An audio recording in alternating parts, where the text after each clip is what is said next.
বাংলাদেশের ফুটবলে চলছে জোয়ার, আর সেই উন্মাদনার কেন্দ্রবিন্দু এখন জাতীয় স্টেডিয়াম। আগামী 10 জুন সিঙ্গাপুরের বিপক্ষে এশিয়ান কাপ বাছাইয়ের ম্যাচটি এই মাঠেই অনুষ্ঠিত হবে, যার ফলে মাঠে চলছে পুরোদমে প্রস্তুতি। হাই ভোল্টেজ এই ম্যাচের জন্য বুধবার দল ঘোষণা করেন প্রধান কোচ হেভিয়ের ক্যাব্রেরা।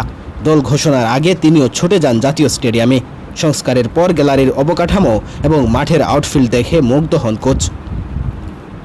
মাঠ পরিদর্শন শেষে আবার বাফুফে ভবনে ছুটে যান তিনি। সেখানেই বিকেল 4টায় প্রাথমিক দল ঘোষণা করেন। দলে ডাক পেয়েছেন সামিত সোম, হামজা চৌধুরী এবং ফাহমেদুল ইসলাম। তবে পাসপোর্ট জটিলতার কারণে জায়গা হয়নি কিউবা মিচেলের। যদিও বৃহস্পতিবার বাফুফের ন্যাশনাল টিম কমিটির মিটিং শেষে কিউবা মিচেলের ব্যাপারে সিদ্ধান্ত আসবে। চান্দু ভাই বলতেছে আমাদের অ্যাডভান্স মেশিন নাই, আমরা একটা উঁচু একটা নিচু করে কাটলে আমার ডিজাইন করতে সম্ভব, but coach is not Design forget. I don't care about design.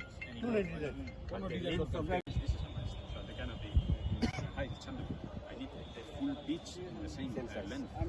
Same size লাগবে।